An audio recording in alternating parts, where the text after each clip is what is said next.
क्या नाम जपने से कोई लाभ होता है? क्या हमें सिर्फ नाम लेने से मोक्ष प्राप्त हो सकता है? मानव जीवन के कल्याण हेतु प्रभु का नाम लेना कितना आवश्यक है। जब हम नाम जप का नाम लेते हैं या नाम जप की बात करते हैं तो हमारे मन में एक फिल्म क्रिएट होता है, एक इमेज बनती है कि कोई व्यक्ति एक विशेष रंग के कपड़ों में बैठा और हाथ में माला लिए हुए, रुद्राक्ष की माला या तुलसी की माला लिए हुए भगवान का नाम ले रहा है। राम राम, कृष्ण कृष्ण, राधे कृष्ण इत्यादि। और ऐसे लोग जो नाम जप करते हैं इस चीज़ को बढ़ावा भी देते हैं। अब एक बात और, उन लोगों का ऐसा कथन है कि आप बस नाम लेते रहें, बाकी सब समस्या अपने आप दूर हो जाएंगी, या जो आपकी समस्याएं हैं आपके जीवन की वो स्वयं ही हल हो जाएंगी। क्या ऐसा संभव है? चलिए इस पर चर्चा करते हैं। तो इस पर एक कबीरदास जी का बहुत ही प्रसिद्ध दोहा है। उस दोहे को हम समझते हैं इस विषय को समझने के लिए। तो दोहा कुछ यूं प्रकार है, इस प्रकार है कि माला फेरत जुग भया, मिटा न मन का फेर, कर का मन का डार दे, मन का फेर।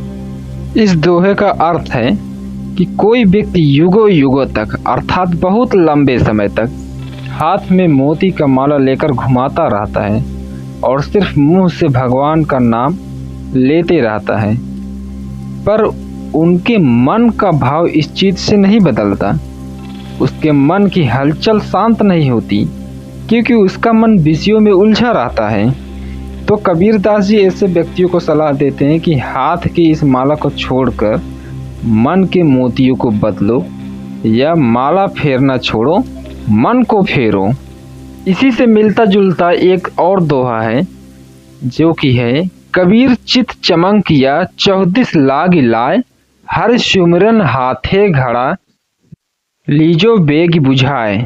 इसका अर्थ है कि जब मुझे ज्ञान की प्राप्ति हुई या मेरा चित्त चमका, इसका अर्थ है कि बुद्धि खुली, चेतना जागृत हुआ, तब मैंने देखा कि चारों दिशाओं में विषय वासनाओं की आग लगी हुई है, और या फिर यूँ कहें कि पूरा संसार विषयों में डूबा हुआ है, पूरा संसार इस विषय की आग में जल रहा है। तो इससे बचने का एक ही उपाय है कि जो हमारे हाथ में हरि सुमिरन यानी भगवान की भक्ति नामक घड़ा है, उसके जल से इस आग को तुरंत बुझा लो।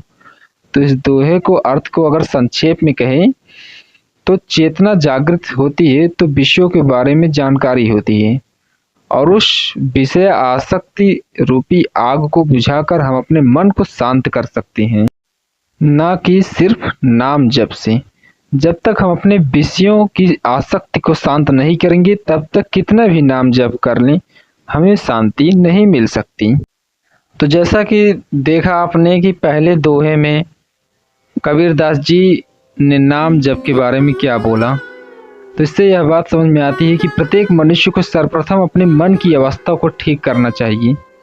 यदि हमारा मन ठीक रहेगा तो हमारा घर परिवार रिश्ते समाज सब स्वयं ही ठीक रहेंगे, क्योंकि जैसा हम सोचते हैं वैसे ही हमारा क्रिया होती है, वैसा हम करते हैं, वैसा हमारा एक्शन होता है। तो अगर हम कहें कि सिर्फ भगवान का नाम लेने से सब कुछ सही हो जाएगा तो ऐसा बिल्कुल भी नहीं है।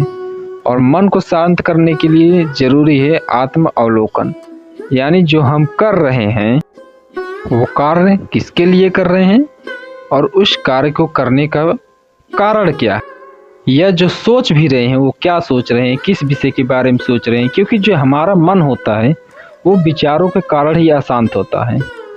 इसलिए ये अत्यंत आवश्यक है कि हम अपने विचारों पर ध्यान दें। हमारे विचार सुधर जाएंगे तो हमारा जीवन सुधर जाएगा। कई बार हमारा मन बहुत सी चीज़ें एक ही बार में सोचता है और उसी चीज़ में उलझा रहता है। तो हमें बहुत सी चीज़ों को एक ही बार में नहीं सोचना है, एक ही चीज़ को, एक ही विषय को बार बार सोचना है कि हम क्या सोच रहे हैं। एक बार हमें स्वयं का पता चल जाए तो फिर हम नाम जप करें या ना करें हमारी इच्छा पर निर्भर है। लेकिन किसी के कहने पर अगर आप ज़बरदस्ती नाम जप करते हैं या कुछ विधि से पूजा पाठ करते हैं तो हमें उसका फल नहीं मिलेगा, क्योंकि जो हम कर रहे हैं उसके बारे में हमें स्वयं ही नहीं पता है, तो उस कार्य का फल हमें कैसे मिल सकता है। तो हमारा उद्देश्य यही होना चाहिए कि हम अपना मूल्यांकन करें। हमारा मूल्यांकन अगर हम स्वयं कर लेंगे तो सभी चीज़ों को आसानी से समझ सकेंगे, और फिर इसके बाद हमें करना क्या है क्या नहीं करना है वो सब हम खुद से समझ जाएंगे। तो अध्यात्म की गहराई को समझने के लिए आत्म अवलोकन अति आवश्यक है।